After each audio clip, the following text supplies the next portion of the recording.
Hey everybody, it's Jason Blaha here. Now that my two obligatory informative videos are done for the day, it's time to talk about current events in the online fitness community. And one of my subscribers awared me of the fact that Brandon Carter, well, you guys have seen the video already, so let me put on my +5 out of weaponsmithing, work on skilling my crafting a little bit, and let's talk about this. But apparently Brandon Carter was diagnosed with a severe case of Lazyitis. And accordingly, he quit doing the barbell squat, quit squatting completely. Now, for those of you who aren't familiar with it, Lazyitis is a very, very serious medical condition. I actually have come down with it myself in the past. I quit squatting for a while after I came down with it, but it's a serious condition. You guys saw how fat and soft I got when I quit squatting. Well, that's Lazyitis that does that. And it's no joking matter. Lazyitis can strike people of all persuasions, ethnic, religious, sexual, otherwise. It's non-discriminatory. It can just hit you randomly, and it's a serious condition. And Brandon was diagnosed with it, and he quit squatting, and that's usually the first sign that you have Lazyitis. That's the first sign. You quit doing barbell squats, and you quit doing deadlifts, right? We know that. But, that's the thing. Brandon has run a squat every day program in the past, which you guys know I'm back to doing right now. So I thought that was interesting because I told everyone a couple of weeks ago I was going to do that again, or I'd started doing it again already. And you guys remember, last time I did it, I got my raw squat, no wraps, no sleeves up to 508 on camera a few years back when I ran this. And he ran that. And you know who else got the squat to 500? Mike Rashid did. Now, Brandon, I know you're going to watch this video. You're going to be the only fitness YouTuber, well, besides Strap On Destiny, but he's like 5'1", so he's not going to have the same total strength. But you're going to be the only fitness YouTuber who's run a squat everyday program and don't get their squat up to 500. You were up to 3 plates. I saw in that video you were up to 3 plates. Go on ahead and get it up to 5. Your legs aren't that big. Don't worry about it.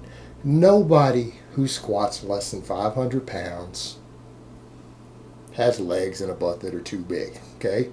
That's all in your head. It's up here. In fact, I just did a video on that earlier today by guys worried about their glutes and their hips getting too big. Go watch that. It's okay. Now, here's the thing. Here's the thing, though.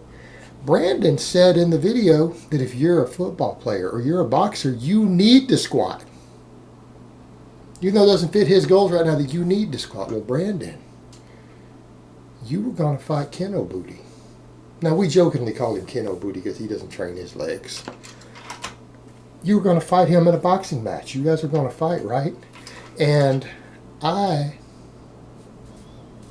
championed Keno Booty because, I saw the opportunity, the great white hype. He was going to be the next Irish Terry Conklin, Greg O'Gallagher. Right? You guys remember that movie? Like, I pictured Greg coming out with Danny Boy playing, knocking Brandon out. Right? That's what I pictured. But then, Keno Booty came over to my channel and started popping off claiming he's stronger than me. Stronger than me with a 190-pound standing press where he doesn't even come all the way down. 405 deadlift. Which I warm up with that. You guys see me, what? Lightest you guys have watched me do is what, 425 or 12? I don't know. Came over, said he was stronger than me, but he doesn't squat and deadlift.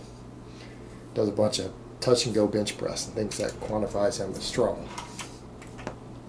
So after that I realized, maybe I don't need to root for him. Brandon, here's what you need to do. I want to see you knock Howdy Doody out. You need to get your squat up to 500 pounds. You're a healthy young man. You got a lot of muscle. You're in good shape. You've run squat every day before. You need to kick that Lazyitis to the curb. Get over it. Dig in deep. And don't be the only fitness YouTuber who's run a daily squat program who didn't break 500. My old ass did it. Mike Rashid did it. You're not going to do it? Brandon, you need to squat 500 pounds. That's what you need to do. You said right there that you've got the genetic. You said your people have big lower bodies. You got big quads, big glutes naturally, easily. but you have no trouble getting your squat up to 500. You need to do that. You need to do that. In fact, that's kind of what I think every fitness YouTuber out there needs to do. That's my challenge to every fitness YouTuber who claims that they're not lazy, that they work hard. Get your raw squat, no wraps, up to 500 pounds. I mean, if you're making your living in the gym, that should be easy enough to do. If you don't have a normal 9-to-5 job and you guys can do a squat everyday program, there's no reason you can't get your squat up to 500. You know, people with jobs and stuff, I understand. People have got kids, all sorts of outside stress, but you're a fitness YouTuber, you get paid to work out, you need a 500-pound squat. I think that should be baseline, minimum. And that's the thing it comes back to. This whole idea of guys thinking that their legs are too big. Guys with really jacked up bodies, their legs are not too big. Brandon, your legs are not too big. You could put 2 inches on your quads, 1.5 inches on your glutes, and you would still be perfectly proportioned, and it wouldn't hurt your aesthetics. But it would make you a better athlete. It would make you a better role model. Make you a better boxer. Again, you're talking about boxing, Krav Maga, all this stuff. Squats will help you. Squats will help you with all that. And now, if you notice, Ken O'Booty has started trying to deadlift. He started squatting. If you're still going to step in the ring with him later, what are you going to do if he's been squatting and you haven't? What are you going to do when he finally gets his squat up to about 350? You know, assuming he can get there, assuming he gets his squat up to 350, what are you going to do? You don't want to be in the ring boxing against him. Like you said already, you need a leg development. You need hip development. You need that as a boxer. No, don't be lazy. Get in. Go back on the daily squat program. Don't stop at 315.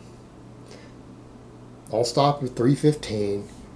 Go ahead and get it up to 400, 450, 500. Get your raw squat up to 500. And then you can champion properly a daily squatting program, just like I'm doing. Because again, you're the only guy on YouTube Fitness I know of, other than Strap On Destiny, who's done that sort of training, who didn't break 500 before they quit. You can't stop. You said before, when your other friend dropped out, you kept going. That's what you said, but you didn't keep going. You didn't get to 500 pounds. That should always be the goal of a program like that. That's always the goal. And it's been done by a lot of people. This is not anything new. Daily squatting, there's whole books written on it by people. Because, you know, he kind of said there's no science behind it. The science says, no, it doesn't. One of the guy who wrote a book called Squat Every Day is working on his PhD right now in exercise science. He may have finished it already. There's science around this. There's people with credentials who back this sort of training. It works. It works if you do it right. If you do it right. And it's not easy, and it's not for everybody.